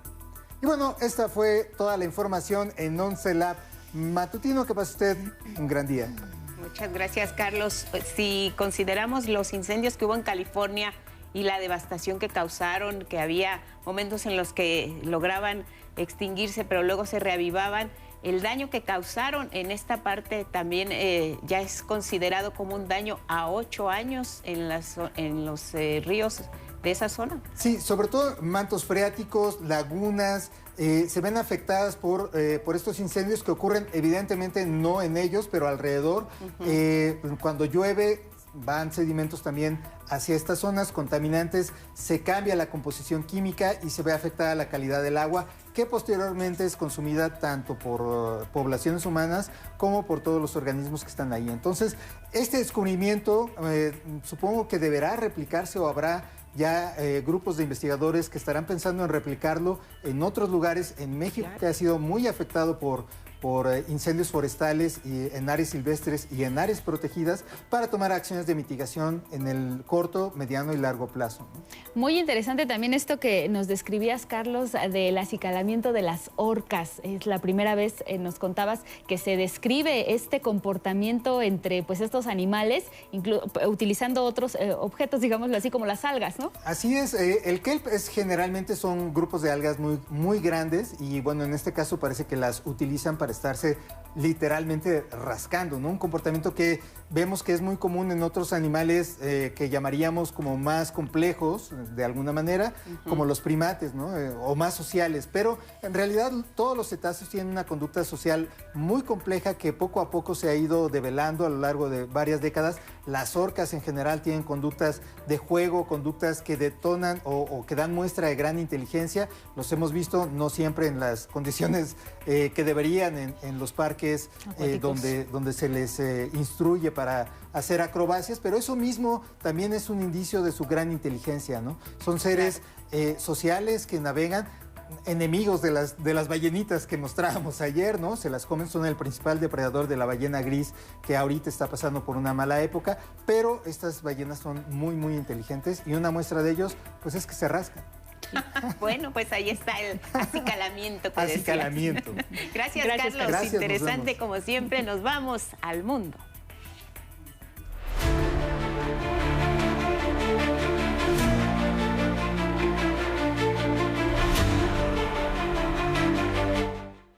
Iniciamos información internacional y es que la Unión Europea y la Agencia de la ONU para los Refugiados, la ACNUR, esto en coordinación con el Gobierno de México, atenderán a personas solicitantes de asilo aquí en nuestro país. Se destinarán 22 millones de pesos al programa Fortaleciendo la Protección y el Apoyo a Personas en Movilidad Forzada en México. Se va a centrar en formas de fortalecer la protección y asistencia humanitaria a solicitantes de asilo y refugiados, con acceso a alojamiento seguro, orientación legal, asistencia financiera, entre otras formas, para mejorar la capacidad de respuesta ante emergencias a nivel local. La ACNUR destacó que en promedio cada día 250 personas buscan protección internacional en México. El programa busca ofrecerles una nueva oportunidad. Más de 10,000 personas puedan realmente recibir asistencia puntual y puedan tener esta posibilidad de tener una segunda oportunidad a través del empleo, pero a través también de acceso a servicios. Va a apoyar gobiernos estatales, particularmente vamos a trabajar con Michoacán y con Guerrero en toda su ruta de protección, también para personas mexicanas que no han cruzado una frontera internacional. La Unión Europea destacó que ha invertido en México más de 8 millones de euros en programas humanitarios, esto para el periodo 2024-2026, con lo que apoyan a más de 110,000 personas en situación de vulnerabilidad. En Gaza, el ejército israelí continúa los ataques a los campamentos donde miles de familias desplazadas se refugian. En la zona norte, los uniformados ordenaron una vez más a las y los ciudadanos palestinos dirigirse al sur ante los posibles bombardeos. A la par, continúan las agresiones contra quienes esperan comida en los centros de ayuda, de acuerdo con el personal médico de 2 hospitales que aún operan en el centro de Gaza. Durante la madrugada del miércoles fueron asesinados 9 gazatíes. Mientras que todo esto ocurría, el presidente de Estados Unidos, Donald Trump, afirmó en la cumbre de la Organización del Tratado del Atlántico Norte que se estaban logrando avances para poner fin a la guerra en Gaza. Y mire, participantes de la Marcha Global a Gaza se enfrentaron con una violenta reacción por parte de la policía, lo que impidió que completaran su recorrido. Tuvieron que regresar a México y la delegación de nuestro país informó que fueron víctimas de diversas agresiones. Ingrid Sánchez nos informa. Patadas, golpes e intimidaciones fue lo que enfrentó la delegación mexicana de la Marcha Global a Gaza, que junto con otros 4,000 delegados internacionales intentó romper el cerco humanitario contra la Franja de Gaza y dar visibilidad a la crisis que vive en ese lugar la población palestina. Fue lo que denunciaron a su regreso a la Ciudad de México. Se juntaron más de 80 países que pues su único objetivo era hacer una manifestación pacífica para pues ya forzar un poco a los líderes del mundo a que tengan pues actitudes más contundentes en contra del genocidio que se está llevando a cabo en esta región. Que salvar Gaza es salvar el futuro de la humanidad. No podemos vivir un genocidio en vivo, porque además es en vivo, mientras que no se logra combatir la situación de entrada de medicinas, de entrada de alimentos y de que ahora el hambre, ¿sí?, y la ayuda humanitaria que se les ofrece se ha convertido en un arma de guerra. La marcha partió a mediados de junio de El Cairo, Egipto, y viajó con destino a Ismailiyah. Su objetivo era llegar hasta Rafah. Sin embargo, fue detenida por grupos de revisión que el gobierno egipcio tiene en diversos puntos de la zona. La delegación mexicana sufrió agresiones en esos puntos de revisión por parte de la policía secreta egipcia hasta que los regresaron a El Cairo. Empezaron a latigarnos a las personas que estábamos ahí sentadas, empezaron a aventar botellas con agua, llenas de agua, hubo muchos golpeados. A pesar de las agresiones, las y los activistas exigen que se tomen más medidas institucionales para presionar a Israel y avanzar en la construcción de la paz. La construcción de paz no se puede dar solamente con palabras, la construcción de paz se da con acciones. 11 Noticias, Ingrid Sánchez. En la reunión de la Organización del Tratado del Atlántico Norte, las amenazas del presidente de Estados Unidos, Donald Trump, surtieron efecto, pues el mandatario había amenazado con abandonar la alianza si los países miembros no aceptaban aumentar el gasto militar. Las naciones acordaron incrementar en 5% este gasto, a excepción de España, que si bien firmó el pacto, resaltó que su nación aportaría solo el 2%, respuesta que desató una colérica reacción de Donald Trump, como nos cuenta Federico Campbell Peña. Ante las tensiones que se viven en Medio Oriente y por la guerra entre Rusia y Ucrania, los países miembros de la OTAN acordaron elevar a 5% de su PIB los recursos que destinan al gasto militar. El acuerdo responde además a las amenazas del presidente de Estados Unidos, Donald Trump, de abandonar la OTAN si los países de Europa no aumentaban su inversión en defensa. El presidente del gobierno español, Pedro Sánchez, firmó la declaración pero advirtió que su país solo invertirá 2.1 y no 5%. Estamos hablando de que si hubiéramos aceptado lo que se había propuesto, España tendría que destinar de aquí al año 2035 más de 300.000 millones de euros. ¿De dónde salen esos recursos? ¿De más impuestos a la ciudadanía? ¿De recortes en el sistema de educación, de sanidad, de pensiones? Esta postura provocó que Trump amenazara con aumentar los aranceles a los productos españoles que lleguen a Estados Unidos. No sé cuál es el problema. Creo que es una lástima. Así que lo compensaremos. ¿Sabes qué vamos a hacer? Estamos negociando con España un acuerdo comercial. Vamos a hacerles pagar el doble, y hablo en serio. En el marco de la reunión de la OTAN en Países Bajos, el presidente ucraniano, Volodymyr Zelensky, se reunió con Trump, informó que hablaron sobre lograr un alto el fuego en la guerra con Rusia. 11 Noticias, Federico Campbell Peña. Precisamente en Estados Unidos, el FBI incluyó a Giovanni Vicente Mosquera Serrano, supuesto líder del grupo criminal Tren de Aragua, en su lista de las 10 personas más buscadas. Se ofrece una recompensa de $3 millones por información que ayude a su captura. El Departamento de Estado informó que Mosquera Serrano es buscado por participar activamente en el tráfico de drogas, asesinatos y extorsión. La Unión Americana tiene clasificado al Tren de Aragua como organización terrorista extranjera de origen venezolano. Y mientras los 59,000 migrantes detenidos por el Servicio de Inmigración y Aduanas en Estados Unidos permanecen hacinados en los centros de detención, el Hotel Roosevelt en Nueva York, que desde 2023 operaba como refugio para familias migrantes con infancias, cerró de manera definitiva este martes por falta de recursos. Nos cuenta más Heriberto Martínez.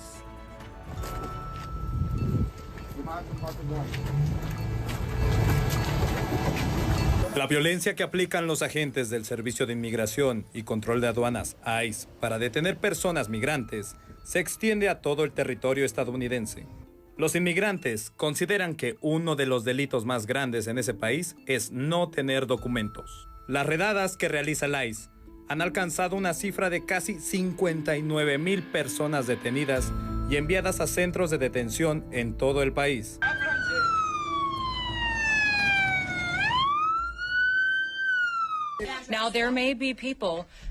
Ahora, puede haber personas que debido a los objetivos que estamos arrestando y que estaban con estos individuos, eran colaterales que pasaban tiempo con ellos, y todas esas personas serán sometidas a revisión. Y recordando, aún en los Estados Unidos, si entras a este país ilegalmente, has cometido un delito. Esta sobrepoblación es diferente a la que Estados Unidos vivió cuando ingresaron cientos de migrantes durante la administración de Joe Biden y se les dio lugar en albergues. En 2022, un flujo extraordinario de inmigrantes llegó a la ciudad de Nueva York, provenientes de Texas y de varias ciudades fronterizas. Ante la falta de capacidad del gobierno para albergar a todos los extranjeros, una opción fueron los hoteles. Uno de ellos fue el Roosevelt, que en el 2023 comenzó a funcionar como refugio, pero cerró definitivamente este martes por falta de recursos para atender a familias de migrantes con infancias. En total, este lugar recibió más de 230,000 solicitudes de asilo, de las cuales solo fueron respondidas 137,000 hasta su clausura. Las personas migrantes que viven, trabajan y estudian se han organizado en grupos para avisar en tiempo real sobre los lugares donde se realizan redadas. Puede ser en grupos de WhatsApp, Facebook o de viva voz. 11 Noticias, Ediberto Martínez. Y vamos a Colombia porque la reforma laboral ya es una ley. En compañía de algunos funcionarios, líderes sindicales y ciudadanas y ciudadanos, el presidente Gustavo Petro firmó este miércoles el documento impulsado por su gobierno y que fue aprobado por el Congreso la semana pasada.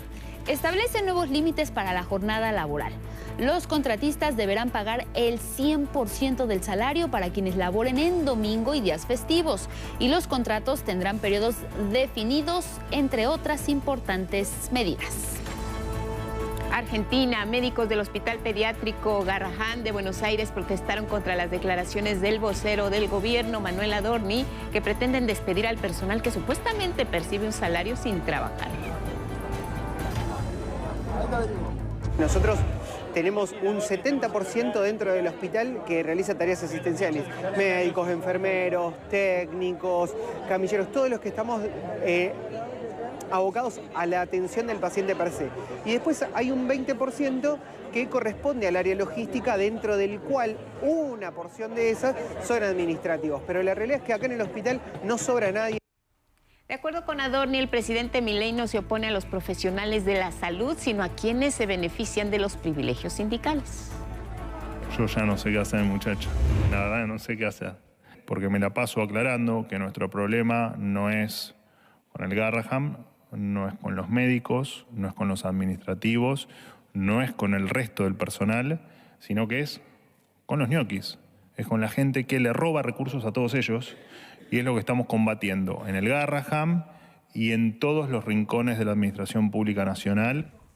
Este jueves se prevé una protesta en defensa de la educación y la salud en el Hospital de Clínicas, que es el Centro Médico y Hospital Escuela de la Facultad de Medicina de la Universidad de Buenos Aires. Denuncian una pérdida del 40% del poder adquisitivo de su salario y la falta de actualización en los gastos de funcionamiento desde hace más de un año.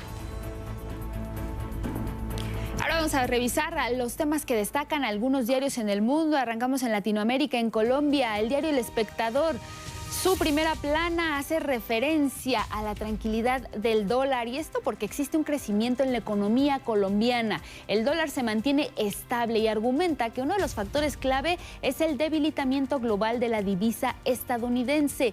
Sin embargo, este diario también apunta que pese a la tranquilidad, aún persisten señales de alerta en finanzas públicas en aquel país. En otra información también de portada, se registró un repunte de casos de tosferina, es lo que está reportando, y agrega que los contagios son mayores que en 2019 y se insta a la población colombiana a reforzar la vacunación para frenar la propagación de esta enfermedad. La imagen principal de este diario es un deslizamiento en la población de Bello. Aún continúan las labores de búsqueda de 15 personas desaparecidas y a la par se atienden a más de 1.300 personas damnificadas y las autoridades avanzan en la implementación de medidas preventivas para evitar nuevas tragedias. El riesgo continúa, es como titulan esta imagen principal. Nos vamos ahora hasta Canadá con el diario The Globe and Mail, y es que menciona que el primer ministro McCartney comprometió a Canadá a incrementar el gasto militar, esto como parte del acuerdo que firmaron los países miembros de la OTAN. En concreto, para Canadá, el acuerdo va a implicar un gasto adicional de 50 a 90 billones al año. Ahora, vámonos hasta Palacio Nacional, a la conferencia matutina. Regresamos al estudio con más noticias esta mañana aquí en el 11 para enlazarnos con Juliana González, analista de la Deutsche Welle. Acuerdos en la OTAN, ¿de qué tipo? ¿Qué quedó en la agenda? Pendientes de tu reporte, Juliana. Buenas tardes en Europa. Un gusto saludarlos en México. En Europa, la cumbre de la OTAN aprobó el mayor crecimiento del presupuesto de esta alianza militar. Así que en los próximos años, en vez del 2% del Producto Interno Bruto, cada miembro de la alianza, con excepción de España, gastará el 5% de su Producto Interno Bruto en defensa. Países críticos de esta medida, como España, Bélgica y Eslovaquia, también votaron finalmente a favor. España con una exención que generó la molestia del presidente estadounidense Donald Trump. Probablemente para España ayudó el hecho de que solo una parte de ese 5%, es decir, del 3,5%, consistiera en inversiones directas en defensa, como armas, salarios de los soldados y municiones. La otra parte, el 1,5%, deja margen de maniobra a la hora de la ejecución. Se pueden tener en cuenta, por ejemplo, gastos en infraestructura, como la ampliación de carreteras y puentes, que también puedan utilizarse para el transporte militar, pero también los gastos en medidas de seguridad contra ciberataques. Este aumento responde a dos personajes claves. El primero, Vladimir Putin y su guerra contra Ucrania, y el temor que genera un desbordamiento de este conflicto al resto de Europa, en particular hacia los países bálticos como Lituania, Letonia y Estonia. Pero también se trató de una concesión al presidente estadounidense Donald Trump, que exigía el aumento del presupuesto para que Europa pueda tener un sistema de seguridad y defensa en el que Estados Unidos no tenga que financiar la mayor parte. La cumbre celebrada en la ciudad de La Haya se recortó en duración incluso para que Trump no se fuera antes de tiempo, como lo hizo en la reunión del G7 en Canadá, y estuvo mediado por una alabanza del secretario general de la OTAN, Mark Rutte, a Trump, que ha generado bastantes críticas. Los europeos dejaron que el protagonismo fuera de Trump a cambio de que el mandatario estadounidense dejara de dudar de su apoyo a los demás 31 países que componen esta alianza militar. Por su parte, y a diferencia de la última cumbre de la OTAN celebrada en Washington el año pasado, la guerra de Rusia contra Ucrania no fue una prioridad de la cumbre de La Haya y no se prometió ningún tipo de aumento de la ayuda. No importó ni siquiera que Volodymyr Zelensky llevara esta vez un traje. Bueno, pues ahí está la agenda. Gracias, Juliana. Hasta pronto. Y con esta información yo me despido de todos ustedes desde los estudios de DW. Continuamos con más. Elvira Angélica Rivera. El titular de la Agencia de Transformación Digital, José Antonio Peña Merino, presentó las modificaciones y los objetivos de la nueva ley de telecomunicaciones. Entre ellos, mantener y consolidar las posiciones orbitales mexicanas. ¿Qué son y cuál es su importancia? Mi compañero Carlos Guevara nos cuenta. La nueva ley de telecomunicaciones no solo busca llevar Internet a 16 millones de personas que no tienen acceso, también intentará resguardar los intereses que México tiene en el espacio. José Merino, titular de la Agencia de Transformación Digital y Comunicaciones, informó que los cambios en dicha ley van por consolidar las posiciones orbitales. Y sobre todo que México preserve sus posiciones orbitales, pues para poder poner satélites que den servicios, por ejemplo, de conectividad, ¿no? Pero, ¿qué son las posiciones orbitales? Una posición orbital básicamente es la ubicación, por así decirlo de manera concreta, la ubicación en la que un satélite, particularmente satélites de órbita alta, muy alta, en este caso satélites geoestacionarios que están más o menos por ahí de los 36,000 kilómetros. Es decir, que un satélite se mantiene encima del mismo punto de la Tierra y para que esto ocurra debe moverse a la misma velocidad a la que gira la Tierra, dando la impresión de que está fijo. Por eso se les llama geoestacionarios. Al estar siempre sobre un punto, los satélites de comunicaciones retransmiten señales de radio, televisión e internet hacia otros satélites como si fueran un espejo, o hacia una parte del territorio sobre el que orbitan, de forma similar a la luz que proyecta un farol sobre el piso. Su relevancia radica en que cada posición está asociada a una frecuencia y por lo tanto a un tipo de transmisión de datos. Telecomunicaciones, cuestiones de televisión, transmisiones de televisión, telefonía, etcétera. Entonces, comercialmente, ¿sí? El valor de esta posición es muy importante para cualquier país, ¿no? Y México, por supuesto, no es la excepción. De momento, México tiene asignadas varias posiciones satelitales por parte de la Asociación Internacional de Telecomunicaciones y para conservarlas se debe poner en órbita el satélite SatMex-7 a más tardar en 2027. Entonces, si una posición pierde vigencia y no se aprovecha, entonces se pasa, digamos, al siguiente que esté en la lista, por así decirlo, de interesados. Así que cuando escuches hablar de la nueva ley Telecom, sabrás que sus alcances tal vez lleguen hasta el cosmos. 11 Noticias, Carlos Guevara Casas. Viene Álvaro Cueva para disfrutar en casa.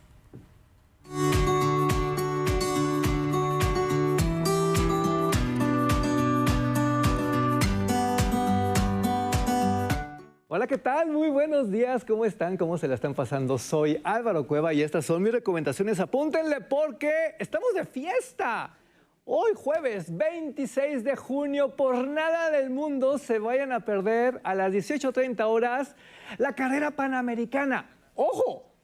Es la temporada número 7. Llevamos 7 temporadas triunfando con este contenido que nadie más está ofreciendo. En verdad, sí es un acontecimiento, en verdad sí hay que estar ahí. Pero ahora le tengo una recomendación que yo creo que a muchas personas les va a servir. Los lunes en Diálogos de Confianza son lunes de salud. Este próximo lunes a las 9:30 horas, ahí yo quiero que por favor inviten a sus amigas, a su familia, a ver este especial sobre cáncer de ovario y su tratamiento. De eso se trata, de ayudar a los demás, de ayudar a las demás. Y nadie como Diálogos en Confianza. Ese mismo lunes, 30 de junio, a las 18 horas, yo quiero, por favor, que ustedes vean Crónicas de Barrio. Es un programa como, de veras, nadie más puede hacer, porque esto es un medio público. Y aquí se le entregan las cámaras y los micrófonos al pueblo de México, al pueblo de los barrios, para que sean ellas, para que sean ellos quienes escriban su propia historia. Y el mes de junio fue el de la diversidad sexual, ¿verdad? Bueno, esto se prolonga y el miércoles 2 de julio a las 23:30 horas quiero por favor que veamos Diversos Somos. Una serie en verdad buenísima que trata asuntos LGBT con un respeto, con una seriedad alucinante. Por último, ahí le va el ABC de la información. Yo quiero que esto no lo escriba, se lo tatúe, porque es un esfuerzo monumental. Vamos a informarnos bien siempre en Canal 11. Con 11 Noticias matutino, siempre a las 6 horas, de lunes a viernes. Con 11 Noticias meridiano a las 14 horas. Con 11 Noticias nocturno a las 19. Luego a las 21 con Macio Sare, qué programón. Luego a las 22 con Punto de Referencia. Y esto es nomás de lunes a viernes, porque los sábados tenemos 11 Lava a las 20 con Ana Cristina Olvera. Y tenemos 11 Noticias de fin de semana los domingos a las 20:30 horas con Estefanía Cuartino. ¿Qué tal? ¿Qué les pareció el menú? ¿Les gustó? De todo para todos, solo en Canal 11. Nos vemos la próxima semana con más, mucho más. Hasta entonces, ¡gracias! Gracias, Álvaro Cueva. Y están las mejores recomendaciones para que las podamos seguir desde la comodidad de nuestra casa. Guadalupe, pues nos vamos. Nos vamos. Les agradecemos como siempre su atención y compañía. Sigan con la señal de Canal 11. Mañana muy puntuales, 6:06 en este espacio. Hasta mañana. Que tenga excelente jueves. Buenos días.